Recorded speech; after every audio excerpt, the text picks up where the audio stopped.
Hawaii, a brutal place to meet somebody. Tim had the getaway presentation at the ACEC Fall Conference, and I stuck around long enough, and boy, am I glad I did. Probably the most interesting presentation I saw during the 4 days out there in Hawaii. Really excellent information that's practical, it's organized in a very a simple way, and I think really points towards a plan any AEC firm can look to really start driving different results. You see at Tim's bio on the screen, he's got many accolades and really specializes in helping design and consulting firms elevate their game, minimize risk, and drive better results. Joining Bob is a mutual client of ours, Bob Heil, President and CEO of KLH Engineers. I've had the pleasure of working with KLH likewise for about a year, and I've worked with many great firms all across the world, and I've been constantly, I'm no longer surprised, but I'm constantly pleased to see the innovative stuff that KLH is doing in so many ways. I'm sure all of you will likewise find some great insights and key discoveries that Bob and his team have put into place over at KLH. So with this, I turn it over to Tim and Bob. At the conclusion of the presentation, I'll jump back in and facilitate the questions. I'll pose them to the group so they can respond. And I know Tim has a great takeaway at the end of this, so stick around to the end to learn more about that. Tim? Ryan, thank you very much for that great introduction and this opportunity to speak with the attendees on today's program. A little bit about SmartRisk. Again, from my background, a lot of people end up, a risk manager, you just work on contracts or insurance. My background, I ended up coming in and working with Bechtel for years in the design and construction industry as a risk manager. From there, I went with EG&G that was acquired by URS, doing the same. And then I started working with a couple of insurance carriers that specialized in professional liability for architects, engineering, consulting firms. From their underwriting standpoint, they wanted somebody with my technical background, and I was leading up their program as a product line manager. It was for professional liability. So I did that, and in 2005, I said, there's a different approach and strategy, and what I've kind of done is change and continue to evolve, and I identify SmartRisk as a risk performance strategist. What I try to do, and Ryan had mentioned this, I look to improve the overall performance and profitability of firms through risk management solutions. And what this program will talk about is exactly that. Some of these higher performing firms, what do they do and the practices that they apply to get profitability performance as well as risk mitigation. Today, we're going to feel a little bit of pain. I'm going to go through some industry data, some claim trends. I think it's always important in firms. The design and construction industry is very risky and very litigious, and it's getting worse. But the higher performing firms know where those challenges and risks are in claims and litigation, and with that you can develop a strategy moving forward. So I think it's very important from a higher level, and then I'll drill down into certain areas related to claim trends and causes. Then I'm going to define by a couple of matrix what higher performing firms are, and I'm going to try to show some variations between what higher performing firms and other firms are doing in certain areas in the way of what they're obtaining. And then I'm going to talk about this SR risk profile, characteristics of higher performing firms. This is where I identified, and it's a process that Bob Heil's firm had gone through, and it's an analysis and assessment based on over 30 years of claims and litigation against AEC firms and these are the root causes, and we assess and evaluate, and with that we develop strategies and approaches moving forward. And it all really comes down to what I define as this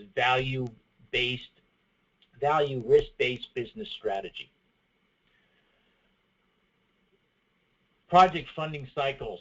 If we're looking at from an allocation to funding, there's usually the peaks and valleys are usually somewhere between 18 to 24 months, and throughout decades, the variations between those peaks and valleys were anywhere between 25 to 50 billion dollars.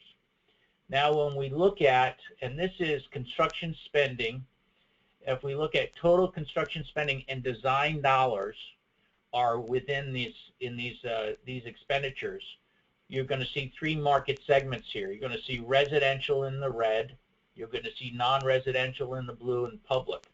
The residential, where we ended up, you're seeing that a big peak up to 2006, and then the bottom dropped off into the middle point was about 2008.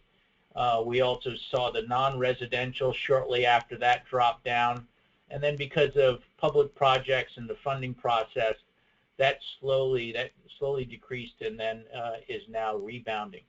The troubled period that most design firms went through, and we're out of it on the back end for a majority of firms, but that 2008-2011 period was very difficult and challenging for most firms. And the things that firms did to survive that point really increased risk and exposures for a lot of firms that they are paying for today if they made the wrong decisions. But if you look at that, the blue bar that's going across, we're right now at about a 2008 total construction expenditures. The normal trajectory was this last bar that just came up. We're $220 billion off the normal trajectory. So we're still adjusting from that 2007-2008 timeframe. So that construction expenditures and our dollars in there, again, a lot of firms are doing better, but that was a real challenging period for most firms. So what I saw firms doing, on average, the design firms, their revenue dropped by 30%. They were looking to do anything to survive, reduce overhead, operating cost, reduction in staff. Where they really reduced staff was on the more expensive, higher salaried individuals, more experienced salary. What I started seeing was a principal of a firm, a rainmaker, a big gap, and then I saw project managers or managers with 5, 6, 7 years experience. So huge gaps in the overall ability of design firms. Training had been completely eliminated, and then they were accepting any work that they could, even outside of their area of expertise.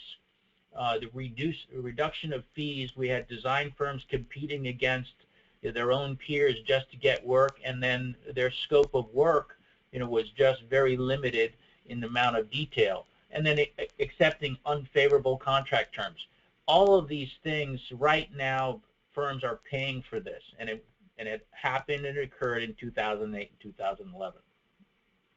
When we look at dollars today, this is the Architectural Billing Index. So for the architects that are on today's call, you're very familiar with this. Architects as usually the prime to project owners.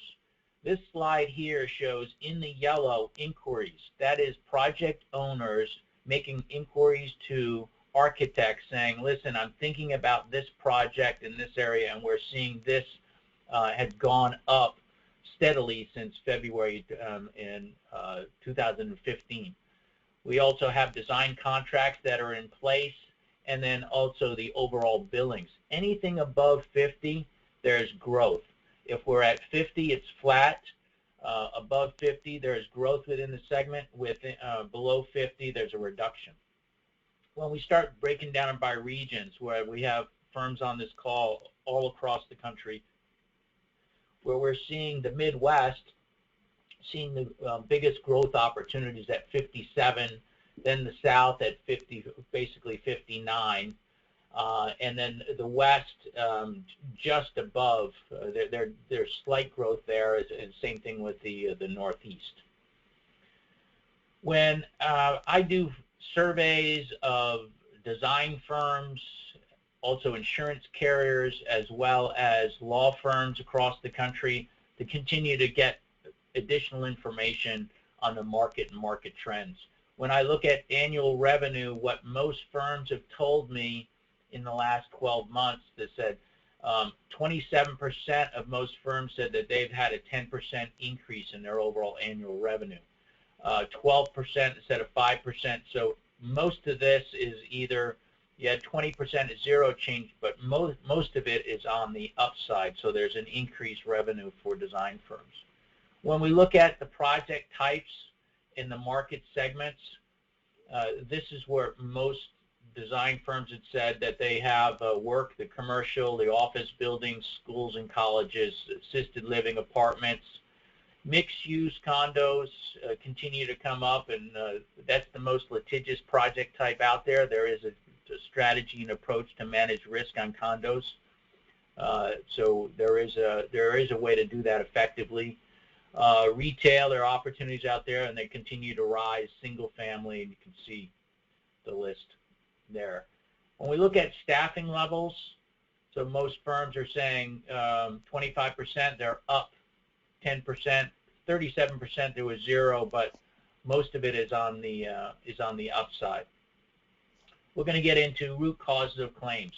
75% of all claims against design professionals are from the project owner, the end user of that project. When we start looking at the claims come from and why, 80% are related to your non-technical business practices. It's not what you went to school for. It's not what you're licensed as a professional engineer or a licensed architect. It's not in those areas. It's the softer side of your business. When we look at the root cause of claims, look what comes right up to the top: communication and documentation. That is the key point related to claims litigation, whether it's the proper reviews, approval, looking at progress reports, whether there's any changes on a project, effectively handling that change and communicating and documenting that. That is the primary cause. The second one right below that is the overall project team's capability. The project manager making sure that his or her experience is aligned with the project's overall design capabilities or requirements, managing the project schedule and overall work quality. Contract terms, we continue to see that as an issue. Administration, billing, and invoicing. More firms continue to have a problem there in the poor scope of service. And then we'll go back to selecting the right project and client is essential. Making sure that that client is very familiar with the project, the services of a design professional, as well as that client having a claim history about filing claims against design professionals and payment of services. On the left side, you'll see technical claims are on the rise. Now, why is that? Let's go back to what happened during that troubled period, 2008, 2011. Lack of experience. So what I'm seeing is a lack of the more experienced individuals within these firms conducting peer reviews. When we look at claims by discipline, architects continue to be at the top. Predominantly, they are the prime. What I am seeing related to the reason for the frequency of claims is because of their fees, the lack of peer review, and their knowledge related to the complexity,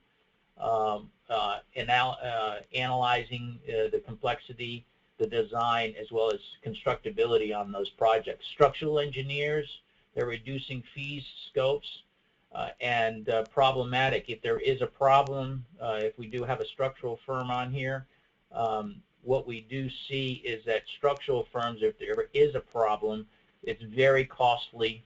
The frequency may not be up there, but the severity of the claim dollars is high just because of the repair that needs to be done.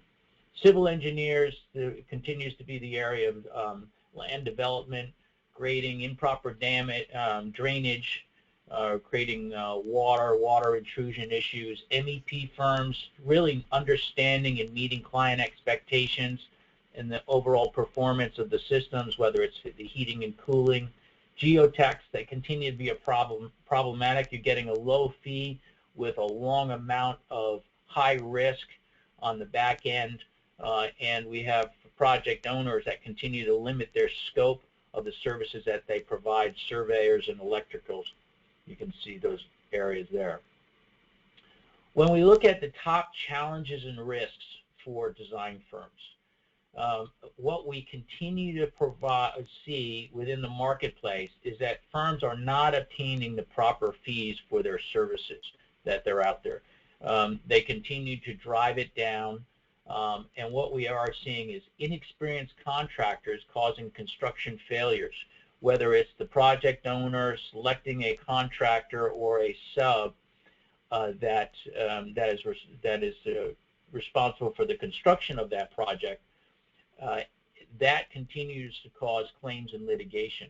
We also have clients not accepting, and firms, design firms, not pushing back on offering construction phase services. That is an important risk management element within your risk management toolbox, which whether if a client doesn't want you to offer that, we want to make sure we put contractual language in there that you will not be held liable for somebody else in making any type of interpretations or changes to those designs. Poor project communication. We continue to hear that. This is feedback from AEC firms across the industry that I end up doing surveys, and this is what your peers are stating. Here are their biggest challenges and risks. And then adequate peer reviews by experienced staff, that's not happening, and then adequate due diligence of clients and projects. Those continue to be the challenges and risk. And Bob, I think you had some feedback and thoughts on this point. I do.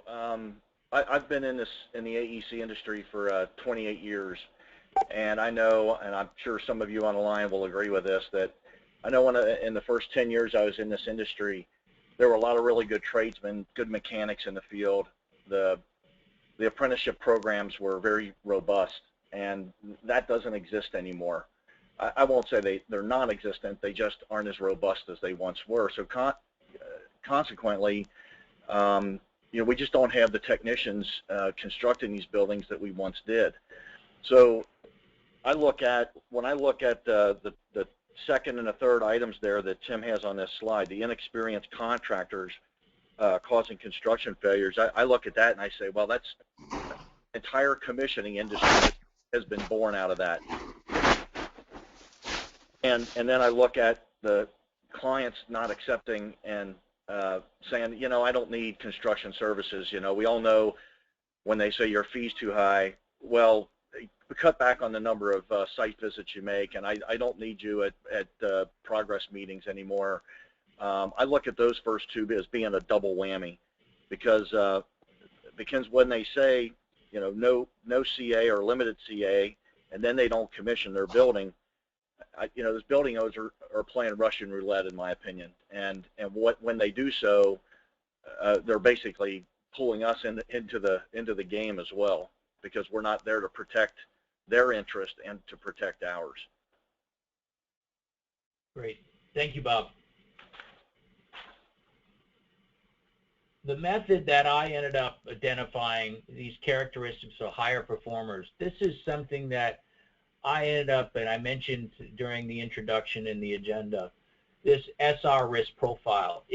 I evaluate and assess the risk and practice management areas of a design firm, which, if you look at where most claims are coming from, I can go back 25, 20, 15 years, 10.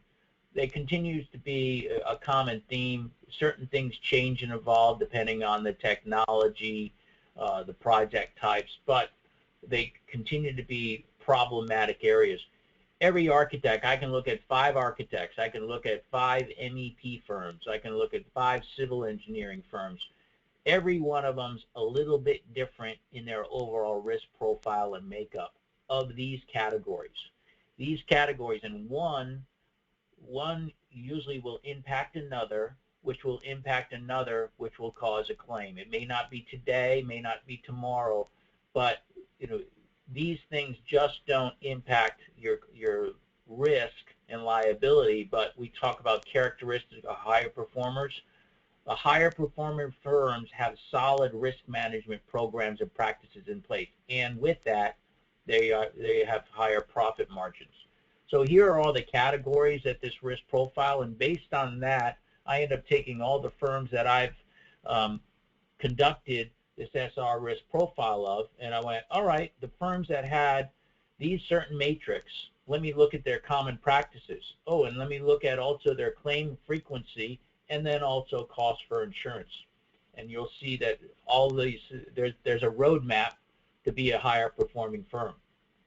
I would just add, our firm undertook this assessment with SmartRisk in March of 2015, and I will tell you that it was incredibly eye-opening. A firm that for the last 17 years has grown at an average rate of 15%. With the exception of a few years during that dark period that Tim mentioned earlier, and we thought we were doing awful well. And when we did this risk assessment, you'll see there Tim's risk ratings, low, moderate, and high. We were in the middle of the high range, and it was just we were dumbfounded that we had that much risk and we hadn't been bitten so badly yet. I liken this process to going to your doctor and your doctor telling you, well, you have high blood pressure, you need to lose weight, you need to exercise for an hour a day, you better give up that occasional cigar, and if that isn't enough to make you start to drink, he tells you need to give up alcohol too, on top of all that. And here's the thing, you knew that you had to do all those things. You knew you had to lose weight, exercise, give up devices, and you chose to ignore it. And within our own practices, I firmly believe that we do just that. And this risk assessment that we did was very convincing evidence that we were just ignoring it and hoping that we didn't get bit. Thanks, Bob. I mean, in the progress that Bob's firm, KLH Engineers, has made in the last 2.5 years is phenomenal. They are a different firm today. But, it's kind of putting a finger on the pulse, measuring where you are. But what this does is also provide you, it just doesn't say, hey, you know what, you're a high risk in this area, go do better things. It provides specific recommendations based on best practices in the industry, and it also develops this action plan for you. But then the firm has to take ownership of that, which KLH has done and other firms that have participated in this. So when I look at defining higher performing firms, there's a lot of different matrix that are out there. I selected these two in the way of operating profit on net revenue. So I said 25% or higher. So this is pre-tax, pre-bonus on net revenue, and then dividing the pre-tax, pre-distribution by net revenue to figure out the overall operating profit. So 25% or higher there, and the net labor multiplier, a 3 or higher. So the actual markup on labor cost, dividing the net revenue by cost labor. Less than 10% of all firms, the AEC firms, fall into these categories. So there's a way to do it, and there are firms that are doing it today. So here's a kind of a breakdown where we have 7% of firms that are at that 25%, but then we also have 15% are at about 14, 28% at about 9, and 50% of most design firms are at about 4. So when you start breaking this down, where 7%, we have 93% of all other firms on an average of 8.7% of the overall profitability. But the higher performers, This is where they are. So there's a big difference between the profitability of the higher performers and the rest of the industry in the way of average. When we look at the labor multiplier, higher performers are averaging 3.75, most other firms at 2.75. So I want to make sure that this isn't the goal, and it's not your profitability goal or your net labor multiplier goal, or our goal is 25%. Our net labor multiplier is 3. No, it's actually what you get month after month after month, and these are the things that I see on average for the higher performers, year after year after year. When I look at the overall strategy and approach of these higher performers, we start off on the left on the values, whether it's a principal of a firm or the receptionist at the front desk or a higher level project manager or an associate. I'll ask them related to their overall culture, their beliefs, their purpose and goal as a firm. They know who they are. There's a clear definition, and it all started with, we'll talk about the management within these firms, but they clearly identify who we are, what our goals and objectives are, and then it's filtered down and communicated throughout the entire staff. Those values align with the skill sets, and we talk about facts of the industry. It continues to change. Is it different today than it was last year? Is it going to be different next year? You bet. And what you need to continue to do, and these firms are doing that, is obtaining facts, but they know the risk and challenges associated with it. You cannot identify an effective strategy and approach by just burying your head in the sand, and I always say hope is not a strategy related to understanding and knowledge of risk. Know what the risk is in implementing a strategy moving forward. These higher performer firms do that, and they align that with their technical ability and their overall knowledge of the system. And then that alignment with the effective systems, programs, and practices in their overall operations. Deployment, they end up putting together the strategy and an implementation plan and then going through the execution, clearly managing that, communicating that within the organization, obtaining feedback, whether it's from our clients, whether it's from your other staff members. How are we doing? And this isn't just on every project, but breaking it down even further, whether it's program practices. Continuous improvement is very important, and then you feed it back into that system and cycle. When we look at today's leaders, well, in the past it was really predominantly selected project principals and project managers on technical skills, but in today's environment, very, very different. It's very litigious. Clients are demanding higher levels of responsibility from members of the firm, the project managers and principals, and asking you to take on more risk, pushing it down on you, taking on more responsibility, and then even sometimes taking on the risk of the owner as well, or their representative, which is crazy. But if you look at the constant pressures on quality, scope, and schedule, and your fees, those things continue to impact these leaders today. And there's the potential for error or claim have dramatically increased. So knowing what the risk and exposures are in the services that you offer and how to manage that is very effective. And knowing what that risk versus reward strategy and balance is important. Higher performers, these leaders today, I see them, they have this technical and a business savvy, obviously very inquisitive. They have a certain vision, their knowledge, knowing what they're doing. They have a responsibility of navigating the course of the firm moving forward. Decision making, what I base it on, and I identify it as faith and facts. These leaders are optimists, and they continue, employees draw strength off of them. Even when things are falling down around them, these leaders these people are watching every move that these leaders make. So they're following, they're watching these guys, and they're saying, well, if he's not worried about it, I guess I shouldn't be worried as well. But then also the facts. But the two main duties, responsibilities of these leaders, they realize that I'm responsible for developing a quality project meeting what those client expectations are, and then second, making a profit for the firm. That's important. I mean, you can't work for free, and these design firms realize that, you know, some of these, we can't make a profit on this project, or if we've gone through and then this client is asking us to put together another proposal. Well, how do we do on the last one? We lost our shirt. Well, unless we can come up with some different, better terms and fees or structure, that's not we're losing money. We need to move on to another client and project type. These higher performers, again, they're challenging.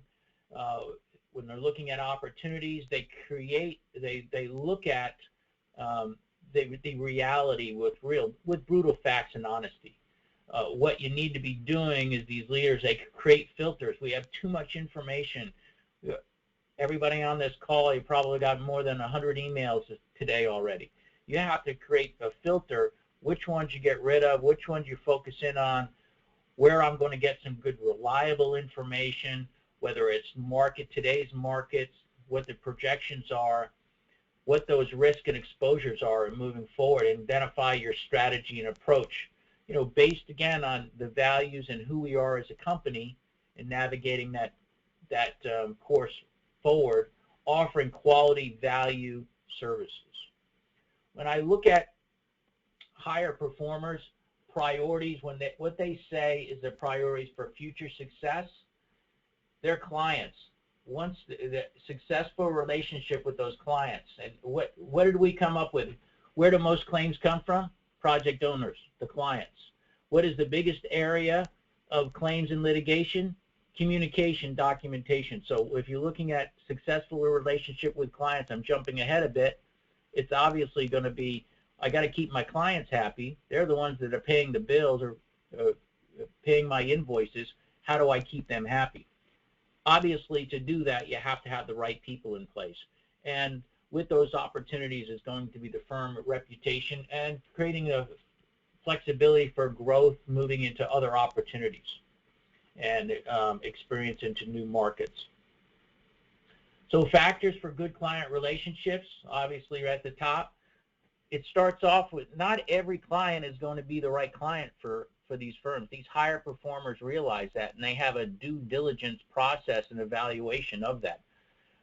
Understanding what those client expectations are on those projects. Are they realistic? The schedule, the fees. Obviously, proactive and very effective communication with that client at the very beginning, during, and at the end of a project. A well-defined project management plan and a client communication plan, I think, is very essential. Obtaining feedback on a regular basis. How are we doing? And then what you want to do is make sure you have activities to keep that relationship fresh with those clients. When we look at a pipeline of next generation of leaders, that's very important. So today's leaders are navigating the course forward and managing the leadership responsibilities. But strategic planning is an important step of these firms. These are the next leaders of your organization. And these higher performing firms, I can see them. You could actually, even when you're talking to them, these current leaders are mentoring these next generation of leaders that are going to be coming in. So these firms are prepared for the next transition, that next generation that's going to be coming in. And these principals, owners, they envision how the firm will continue. They continue to evolve that, and they put together a strategy and approach. And Bob, I knew you had a thought on this. I know KLH has done a great job here. Well, I can tell you, the K, the L, and the H, the three of us look back fondly to 1996 when we walked down the street from our office and signed away our lives and our houses and everything we owned to buy out a 40-year-old firm. And it was scary, and we knew that we didn't want to have our future partners have to go through the same kind of risk. And so we engaged a number of different consultants. The one that really caught our eye was somebody who consulted us on the dangers and the inequities of what is called a rolling buyout. And I won't go through all that, but I would caution anybody on the line to ask their succession planning consultant if your current shareholder agreement promotes a rolling buyout, which is disadvantaged to those who are going to buy the stock later in the process. But we now have 3 distinct generations of owners within our company, plus an associate program below that. So we feel like we're well positioned for that, and the 3 of us, the 3 main owners, we had the approach that we're going to sell off 2% of the company over the life of the rest of our careers, and we started that about 8 years ago. And our view was, are we better off owning 60% of a $20 million firm or 100% of a $14 million firm? What's the best way for us to do this and promote the opportunities for the future partners? We all know this.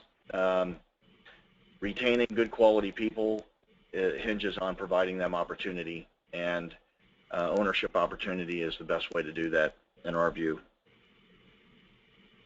Thank you, Bob.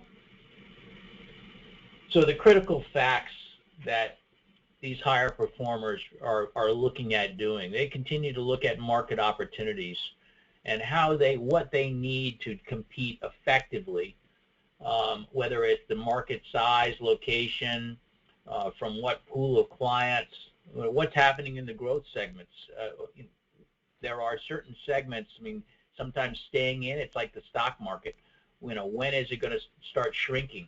Is it stable? Is there growing? Are there future opportunities? What's the 1 year, 3 year, 5 year strategy and approach? Again, we continue to talk about this with all of those. These firms look at, all right, what are the challenges and risks associated with that? What are the problems? What are the claim trends? Do we know the claim trends related to that project type, that region?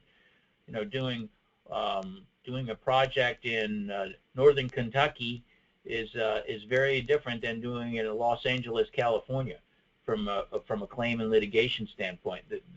Some of the highest risk claim states, when you break it down, California, Texas, Florida, New York, New Jersey. That's where most of the litigation continues to come in.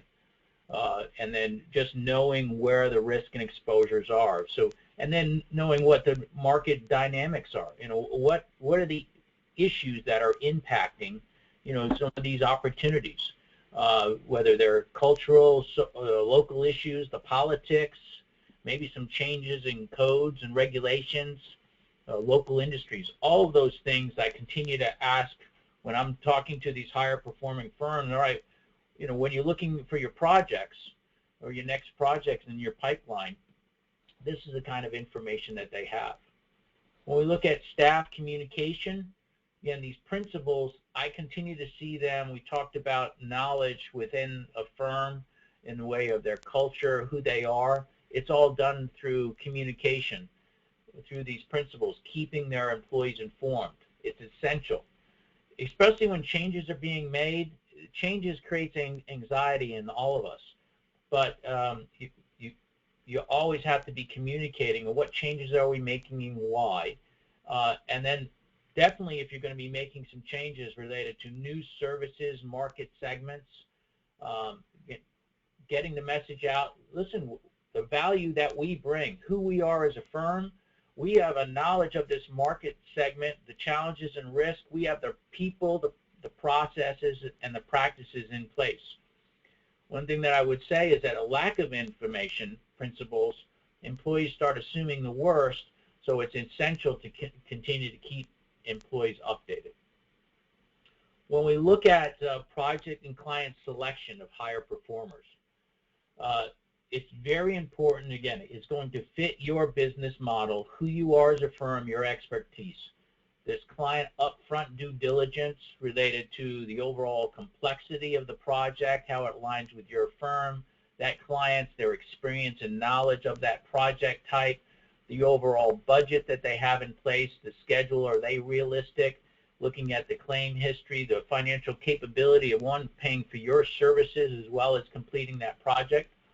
What they're doing, I continue to see these firms market and sell to their sweet spot, and that's through their research and targeting those client and those project types. If they're looking to expand into new regions and markets, they look to acquire certain expertise, whether it's a new personnel, maybe a merger or an acquisition.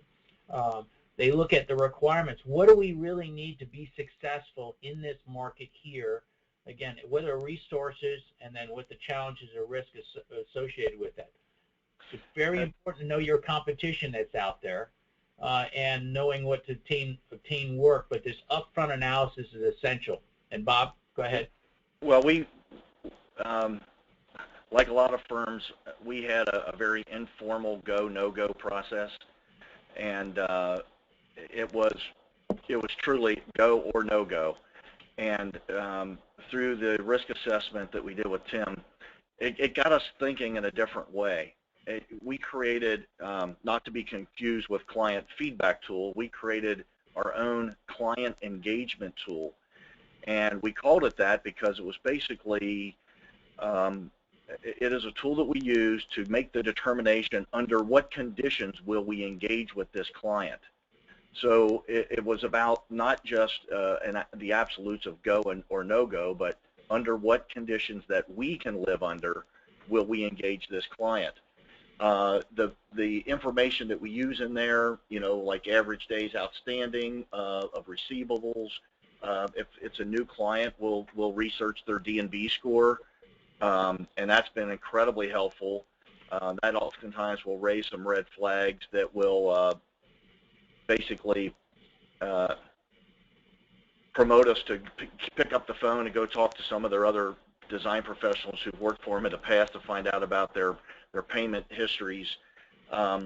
We also look at the average profit on the comparable projects that we did for that specific client. It seems kind of like a moot point. Well, of course you would do that, but the bottom line is that you know, you put in a fee for a project with that client. You had hoped to make, let's say, 20% profit on it. You only made 9 on it. So the mitigation strategy, that says right now that's a no-go. But if you want to go make it a go decision, then you have to basically add 11% to your fee and say this is under the conditions that I'm going to work for this client because you're not allowing me to make the margins that I need to make in order to make this a project of worthwhile to us. So by formalizing this process and then adding principal review to the process, it has resulted in a lot of no-go decisions that, in hindsight, we're very glad that we did not engage that client. Thank you, Bob.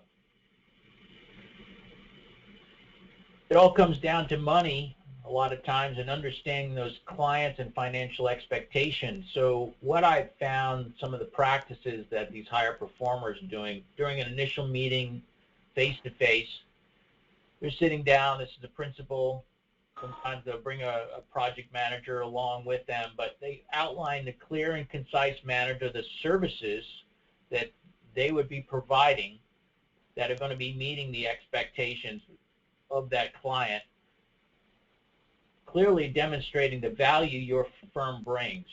Again, so if you're looking at the value and you have a client that continues to drive down in fees, you have to separate yourself. Well, here's the value that we bring to you and to your project. We're very different than other firms and would demonstrate exactly that to that client and for that project. Stating what your compensation terms would be, you know, what you're doing at this point is establishing those financial expectations and obtaining some sense of their financial capability in paying you. Well, you know, at that point, even these initial discussions, you're going to have a sense because you're walking in there with a game plan, knowledge of the project, the services that you'd be offering. All right, this is kind of what we think that we're going to have to get related to our fee and our services. If these firms haven't gotten a warm and fuzzy at that time, maybe another follow-up meeting to kind of clarify or provide and obtain additional information, but you're going to be, well, you know what, if you don't feel good about it, sometimes the client that you walk away from is the best one. So when we look at the proposal and contract of higher performers, so what they've done and the overall objective is just said, well, right, we've done our due diligence. We are the firm for you, and this is why, the value that we bring. We understand those obstacles of a project like this, the challenges and risks. We have the personnel. We have the processes. We have the management in place. What we're doing is you're setting and managing that expectations. You need to make sure that you have a fair and balanced contract, push back on unfavorable, uninsurable provisions. I continue to see design firms accepting terms that are actually uninsurable. And if you ever did have a claim in that area and you filed it, a lot of the insurance carriers will say, well, what you've done is you took on contractual risk here. This is not a standard of care risk related to negligence. You accepted more risk and exposure. Critical, do not use template scopes of work. These higher performers, they look at each project and they develop an accurate scope of services, the overall objectives, services, and fees, clearly define the budget and schedule. These need to be in place related to even your proposal that you're putting out, because how often, and I'm sure I could see probably half the hands go up after this question, well, how often have you been asked to start work before you've had a signed contract? Well, what's going to be used in place of that is your proposal, and going, all right, well, based on your request for us to start work, all the terms and conditions and our scope of services that we provided in our proposal is going to be our terms and conditions for this project until a contract is signed. So I think it's very important that you have a proposal with a clear scope of services. Key areas, you got to have your project manager, what's involved with the scope related to payment, the payment schedules, watching for warranty guarantees. Again, those are not, you are not responsible for any type of warranties and guarantees, and sometimes we're seeing that by project owners pushing that on even a certification or again guarantee of a contractor's compliance with the design documents.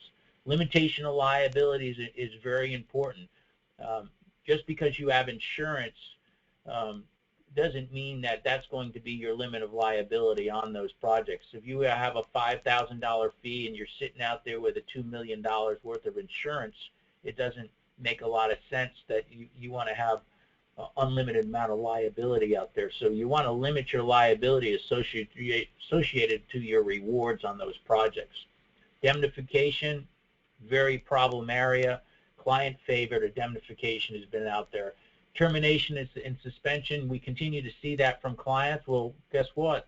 Design firms, you want to have those suspension and also termination of services specifically related to payment of services or them not, client owner, not complying with their overall responsibilities and duties. Dispute resolution, negotiation is the first step. You want to have that in place.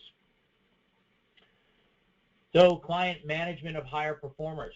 Remember, where do most claims come from? From what causes? Project owners. Communication documentation. So you worked hard to find the right client and keep them happy. Gain confidence. What you want is regular ongoing communication. That's important. Whether it's developing a client communication plan, what the overall status is, providing them updates on a regular basis. Boy, here are the challenges. No project is ever perfect. There's always going to be some problems that come up, but how you address those is important in outlining the strategy. So it's all through communication. Delivering it in a very candid and honest manner is very important, and make sure that you deliver it in a neutral, unemotional manner. Again, sometimes clients, they're under a lot of pressure. You're going to be the calming force there, so make sure you're addressing that. Client feedback, I continue to see this that you want to identify it at specific phases, but if nothing else, at 50% upon completion of a project. Bob, you have some thoughts on this? I do. We adopted, when we started using the client feedback tool, we decided to go after rather aggressively and try to seek feedback kind of as part of our quality assurance program.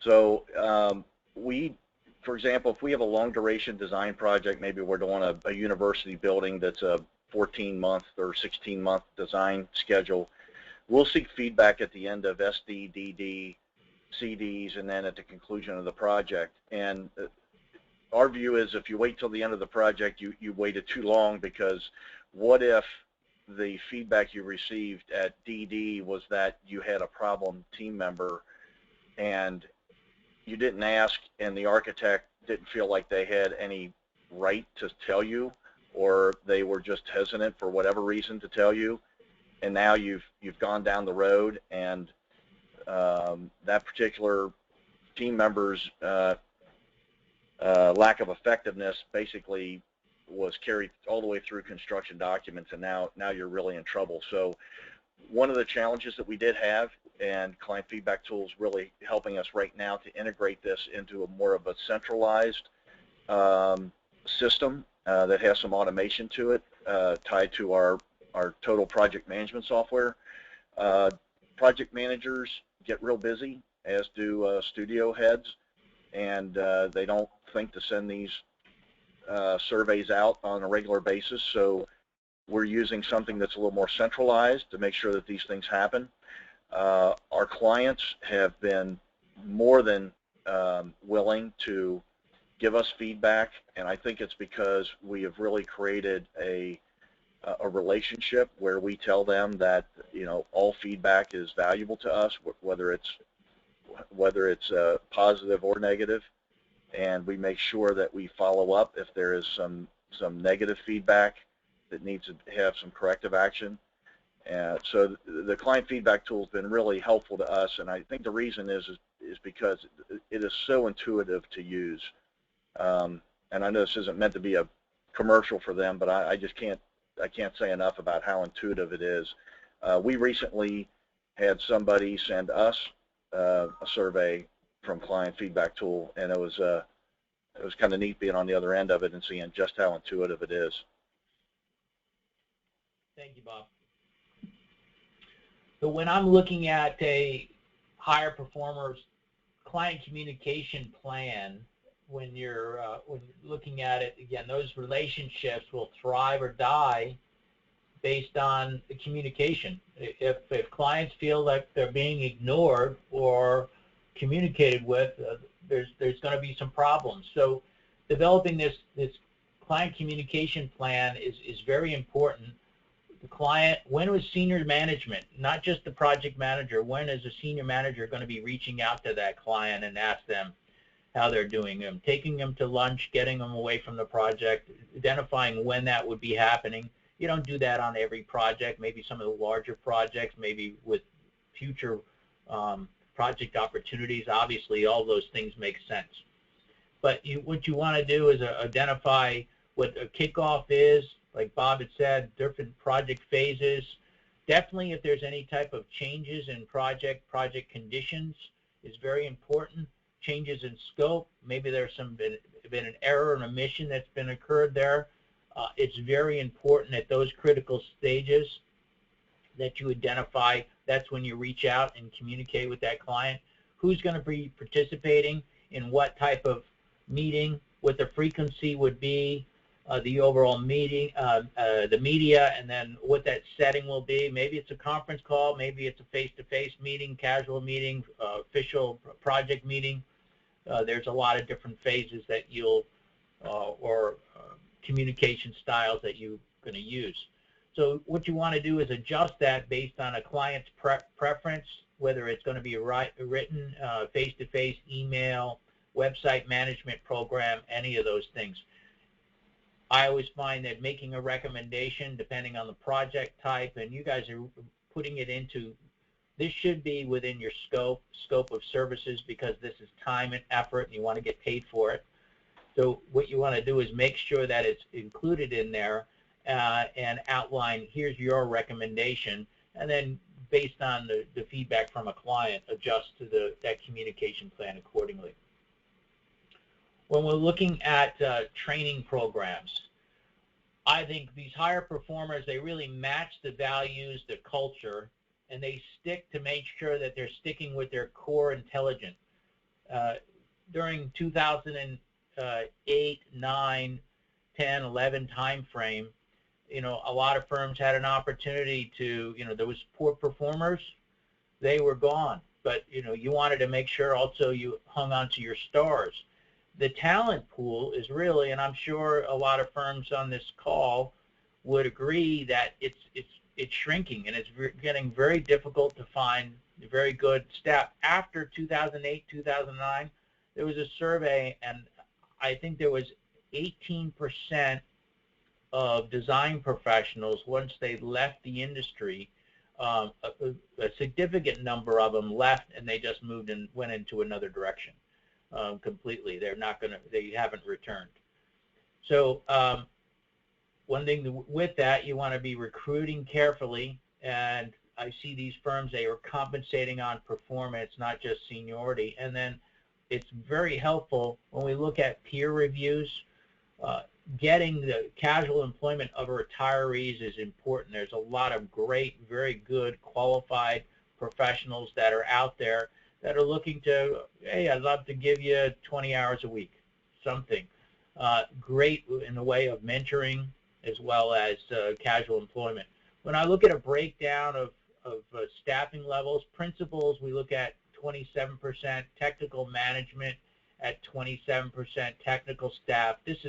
These numbers fluctuate a little bit, but that's the overall breakdown I continue to see. When I see firms, when they're looking at moving into new service or project segments, they're looking at hiring staff from increasing their overall bench strength, and with that, going to create additional opportunities, maybe the contacts that they're going to have. They're going to target key players, underperforming firms to improve their market conditions, as well as maybe possibly acquiring another firm. And Bob, I think you had a comment on this. Well, all I can say is we grew so rapidly. We grew from 17 people in 97 to 160 people today, which is pretty rapid, and that's without, that was all organic.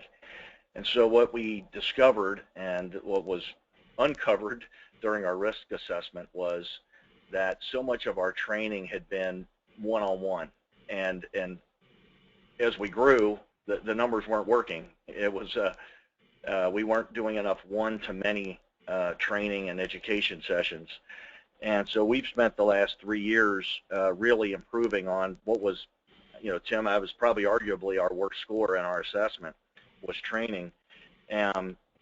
So we've spent quite a bit of time on risk management training and on just PM processes.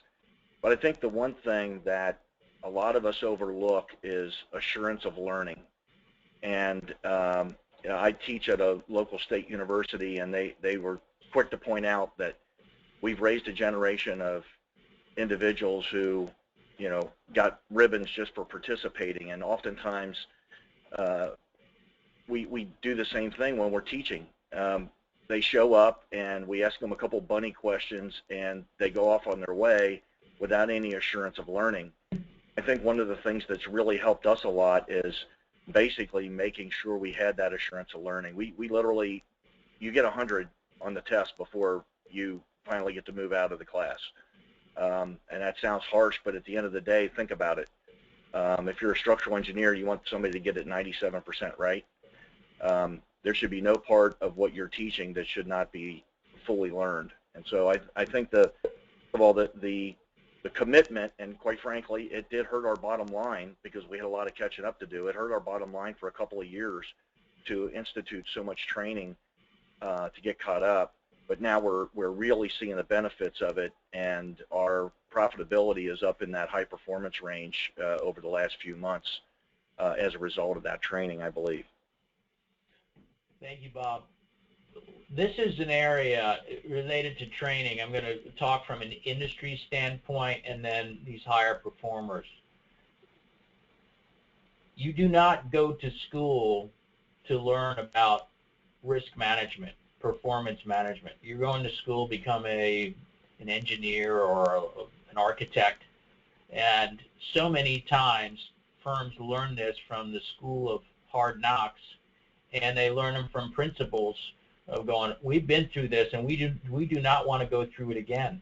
And unless you continue to stay on top of this and continue to pound it in at a very, very early stage, again, where do most claims come from? A softer side of a practice, not what you've gone to school for. So if you look at the major topics here, Bob stated as this assurance of learning is key. Absolutely. You got to be looking at well beyond technical topics. You have to be looking at solving key business issues, identifying ideas for growth. What is the market, market changing? And yet training really has to do with dealing with, all right, what is the issue, rethinking, changing behavior in some way or a structure, technical and non-technical issues, essential for all staff, but senior management, project managers, business practices and risk management. I do not see enough of those areas, because if you address those two, guess what's going to happen? Your bottom line is going to improve. I've definitely seen that. So this training programs, it has to be an analysis of the risk, the challenges, the claims. If the firm has had claims, specifically get into that. If not, claims related to project types and services similar to the firm are very important. What are the lessons learned? And then align that with what your firm is currently doing. Taking care of your stars is succession planning, your new pipeline of leaders. Make sure that you're giving them the options, additional training, off-site training to continue to learn. Mentoring programs is important. Anytime you've gone through a training program, and I hope after this program that you're on this call and saying, you know what, that's a good idea. If you've gone through a training program and you haven't learned really anything new or anything that you should be implementing to help your firm, then I haven't done my job. It has to be addressed in an issue of interest, of behavior, and then how you can take this and implement it this afternoon, tomorrow. Some way it has to be. If it's not, then it really wasn't worth your while. But upon completion of training, it's important to take this, all right, what are the changes we need to be making based on what we've just learned? Quality management, obviously essential. These higher performing firms, what I see is their experience and resources, they're aligning that with clear objectives. Standardized processes for QA, QC is important. Ongoing peer reviews of experienced, knowledgeable people that are usually not involved with those projects. Obviously, productivity increases as quality improves, less work. So if you do it right the first time, an increase in project success and client satisfaction. Again, clients, their evaluation assessment or their determination or definition of quality may change in a lot of ways. Managing the overall schedule. So your idea and thought of quality and what a client may be different. So you have to make sure you have an understanding of what their definition is of quality. Project managers and their teams, we talked about this earlier, where you need a lot more than technical skill. And project managers, they need that experience on that project type. They need to know how to manage a budget and managing that scope and schedule. You're not just a commodity. You're offering value-added services out there, and you have a qualified team in there. That's the reason why they're not getting driven down by fees. These project managers are knowledge of their contract terms. They continue to refer back to it. If it changes or adjusts, you make sure you keep that updated, and they communicate regularly on any of those changes with the client and the team. You talked about what we identified what the leaders today, what their two overall objectives were. Well, here they are again, meeting the client's objectives and making a profit for the firm. Payment for services, we look at, there's a difference between what the higher performers are and all other firms are. What you have to have is an effective account receivable process in place, clearly outlining up front what are the documents that client is going to need with the invoices, and then who is that person that's responsible for their overall review and approval. Regular communication, we talked about that, and document, you follow up, whether it's a payment for services, and document those conversations and keep it in that project file. 81% of design firms today are having a difficult time getting paid for services. But these higher performers, they have this escalation process in place. You know, again, that's the reason why you need a suspension and termination of services, a communication timeline, who gets involved when, project manager, your account receivable department, when a principal starts reaching out. Again, there's always that opportunity, business design professional liens that are out there, but they really should be used as the last resort. Account receivables, higher performers average 62 days. You have all other firms at 79. This is for public and private projects, but 17 more days than for all other firms. Payment practices, again, these higher performers, they're accurate invoices. They're reviewed, ensuring all charges are current. They're really looking for a pattern of invoice excellence. I mean, that's important. What you want to be doing is tracking the financial history on project types as well as clients. All right, this project type here, are we making money? No. Okay. Can we make any adjustments and changes to our fee structure, services we're offering? Well, no, we're pretty limited. All right, we need to move on to a different project type, different region area. Same thing with clients. It's tracking this and then feeding it back into the system and making constant improvements to make sure that you continue to attract the projects and the clients that are going to be profitable for you. Collections, again, cash flows, it's the lifeblood of a design firm. You have to stay on top of account receivables. I see too many firms, listen, unless you want to work for free, then don't worry, you know, if that's what you want, then don't worry about this. But you have to follow up, you know, you're getting paid for a service. What I mentioned to design firms, again, they're such, for the most part, problem-solving, polite, very talented group of people. Sometimes I tell them, say, start thinking like a contractor. I mean, would a contractor continue to work and not get paid? Absolutely not. So, you know, you need that bulldog every once in a while to get out there and start following on these late payments. So whether it's phone calls and letters and then some type of confirmation. Inquire is a way to handle it. Inquire into the problems, into invoices, but, you know, the profitability, and what I say is you have to hold these project managers, give them the tools to be successful, but make sure that they are held accountable for the profit on the projects that they're managing, and they're aware of what that profit is. Client satisfaction and closeout. Client meeting, you look at final client meeting at closeout, you look at your contract terms. Here's our scope, the services, schedule, budget. Okay, here were the challenges, obstacles. This is how we work through all these. We've talked about client satisfaction survey at each phase, or 50% upon completion. But here are the kind of categories that I always find that are very important.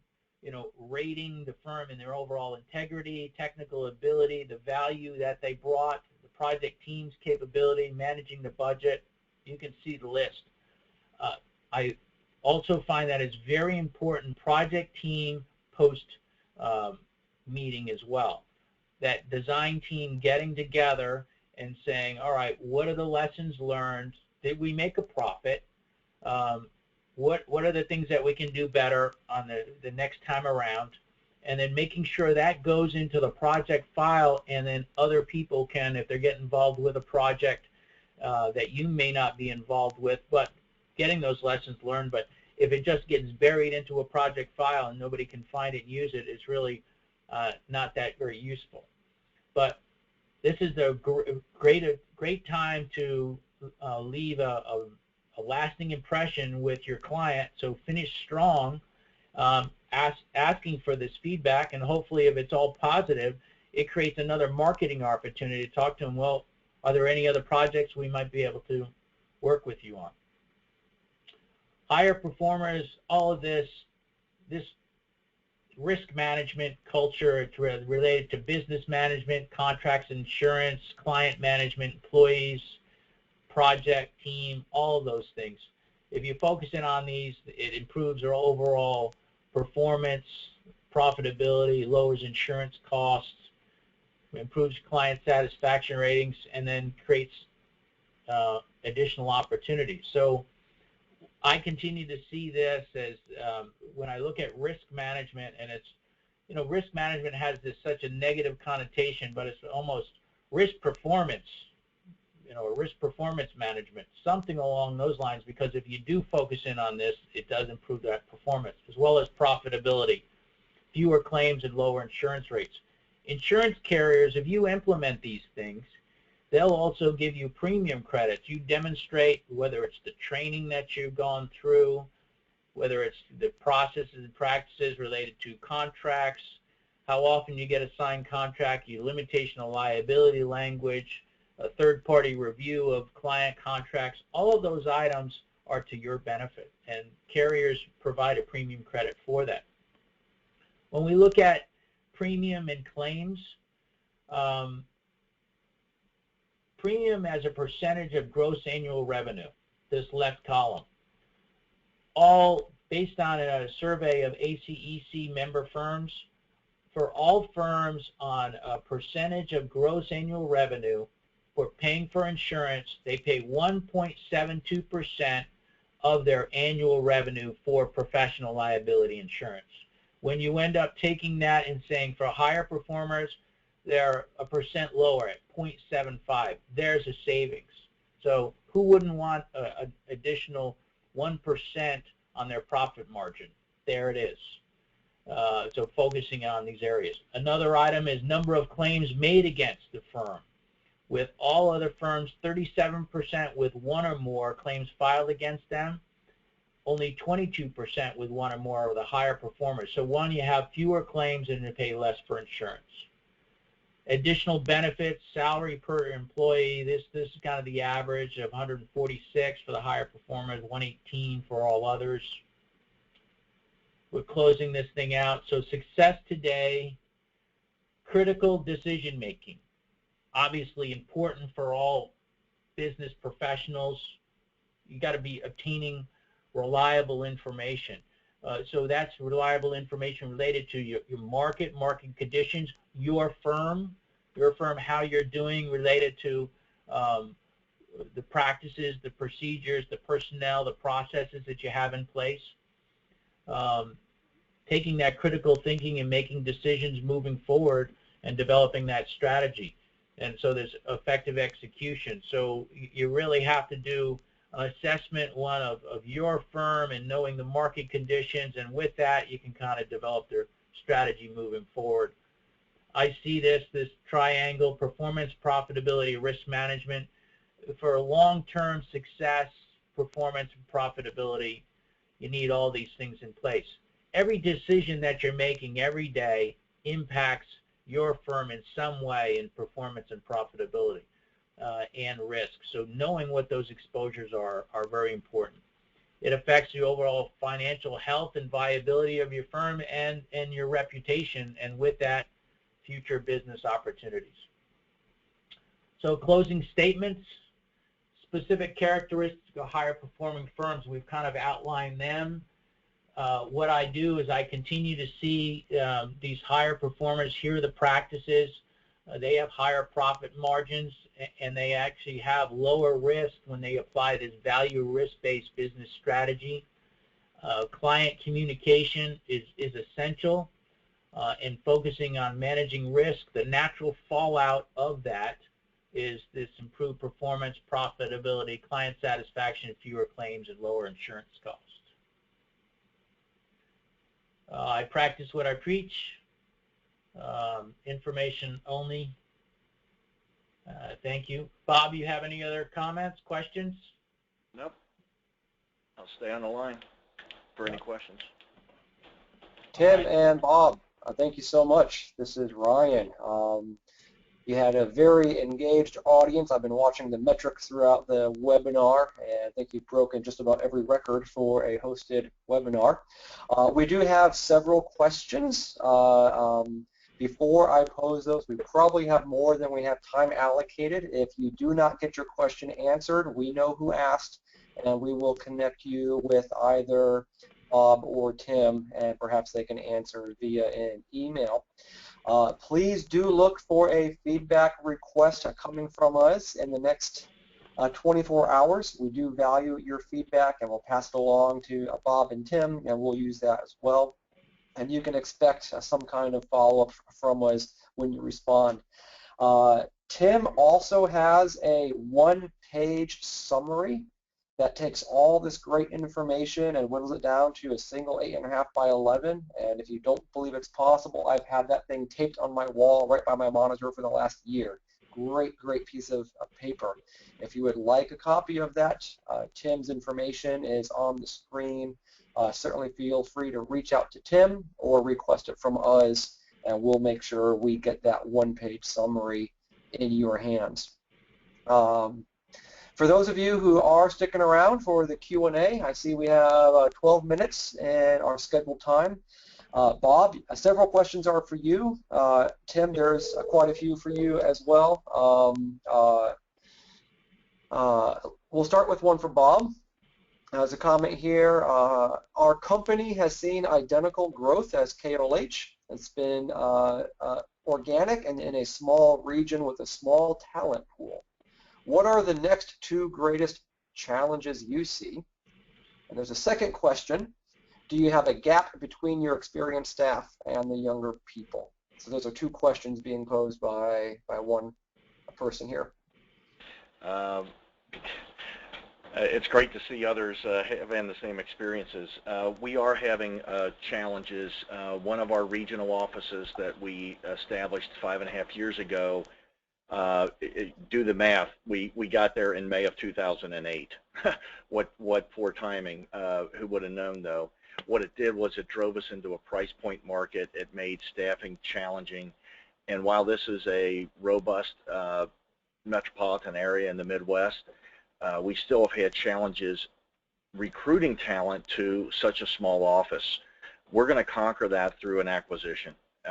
We just know that growing that organically is just going to take far too long. So we're going to go out and buy that talent from another firm, and so that's how we're addressing that one. We certainly do have, well, let me talk about another challenge. Another challenge is the business development side. Our studio leaders are required to do business development. They know their market better than anyone else. Yet, we know this, SMPS did a book recently on how to market professional services, and they want the buyers, with the exception of in the civic market segment, want to buy from seller doers.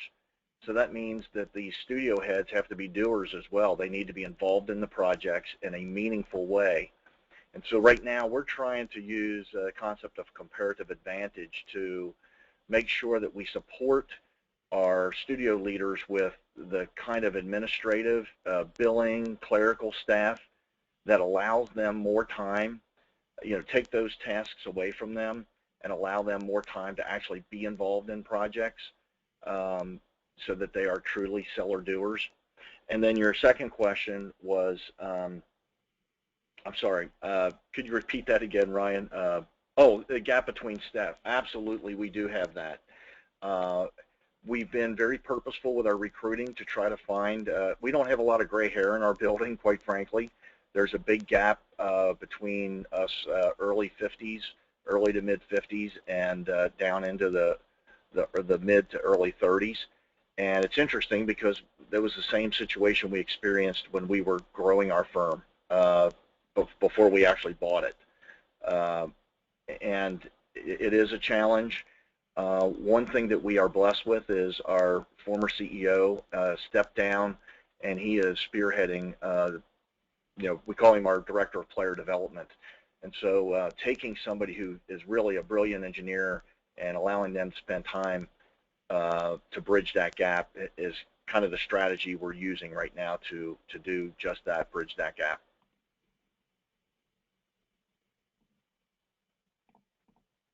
Bob, thank you very much. There's a question here. Tim, what are the risks to be aware of regarding business transition? Excellent point. Business transition, the liability and exposures of projects that are in the pipeline through the statute of limitations. So let's just say you're going to be looking to retire, sell your firm, move on, and all the liability exposures, unless that firm and you have some people in there that will keep that firm alive moving forward, those exposures and liabilities are there. So you have to make sure that you have the insurance in place, and you're looking at that pipeline of what are the contracts that are there within the state, the statute of limitations, how long will that be on the hook? Those are the issues, but that succession planning, having the right people, right place, what are the liabilities, exposures, how are you going to be protected when you end up walking out that door and you don't want to be getting that phone call saying, we want to talk to you about this project you did 4 years ago. So you want insurance that will be taking any past, will provide coverage, the professional liability that will provide coverage for any past employees, principals, owners, those things. That's the big issue.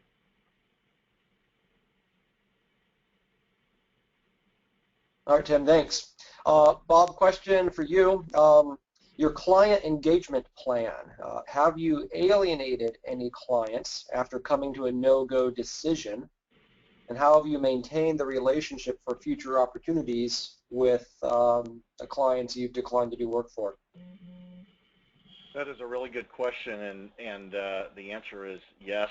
There have been some clients where we've said, guys, listen, this is just not the right project for us to undertake. And oftentimes they will say, well, these are risks that we are willing to undertake, and we just have to push back and say, that's your decision. It's just not risk that we're willing to take. And here's the thing, and what's interesting, as a subconsultant, an MEP firm, we're always worried about, oh God, they'll go to another engineering firm now.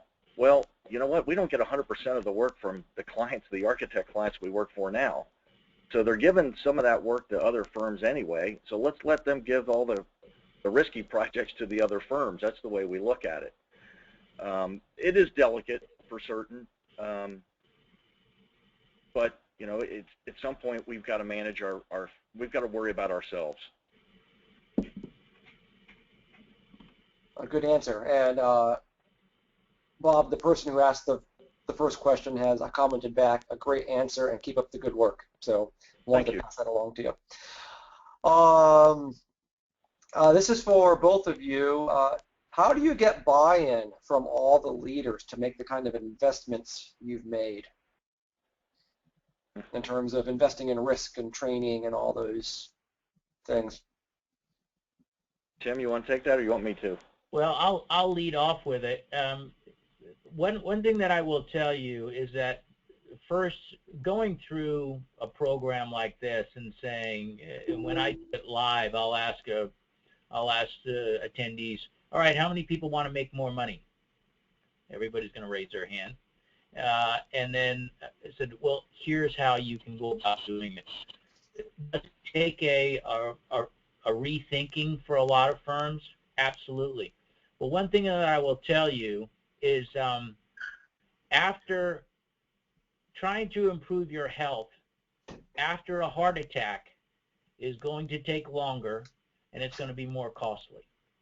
And that's what happens when firms, trust me, I always have firms, and the only time that they reach out to me, or many of them do, is they've already had claims in litigation. And I said, you know what, I'm glad you're reaching out to me now. I just wish you kind of contacted me 2 years ago and we could have avoided this whole thing. So there's a story to be told, and if you want to improve your overall bottom line, implementing effective risk management practices is the path to follow. Bob, I'll pass it off to you. And I think that's perfect. You said there's a story to be told, so I will tell a brief story. Huge retail center going in right here, less than 2 miles from our office. This was probably 7, 8 years ago. My retail studio head was all excited about it, and knowing that I'm up to my eyeballs in community engagement here, he's like, Bob, but you can get us positioned to get this project, can't you? And I said, we don't want it. He said, well, what do you mean? Are you kidding me? This is a huge fee. This is a huge high visibility project. There's 180,000 cars a day that goes by this retail center. And I said, I've already done my due diligence on this particular developer. They're bad news. I called my old college roommate who did civil work for him, and basically they screwed everybody on the last project that they did.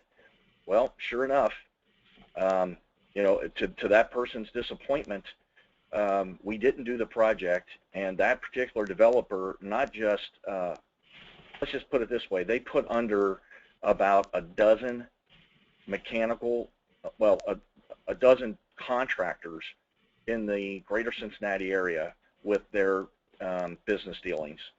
And so the story there was what helped us sell the culture. And I have any number of those stories that are both on the positive side as well as the negative side, where by managing this risk and having this culture now of performance management, everybody buys in. When they hear the stories and there's credibility behind them, it helps. It helps a lot.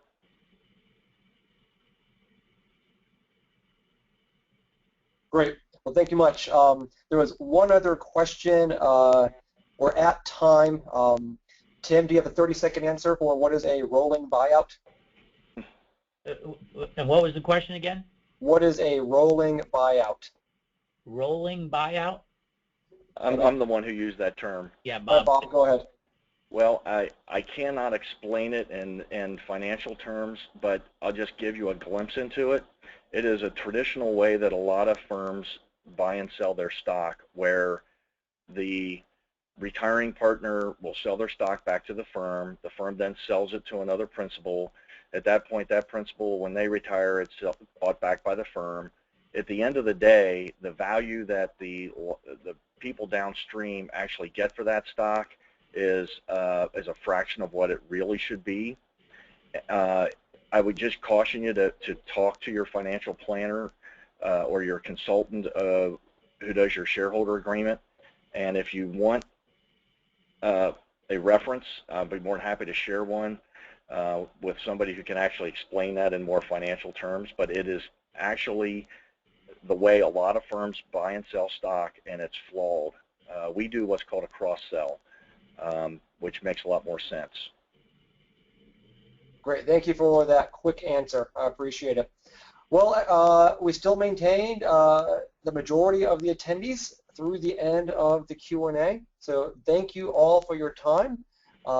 Again, do reach out to Tim or to us for a copy of your one-page risk profile guide, and we look forward to gathering your feedback and hearing your response. Thank you very much.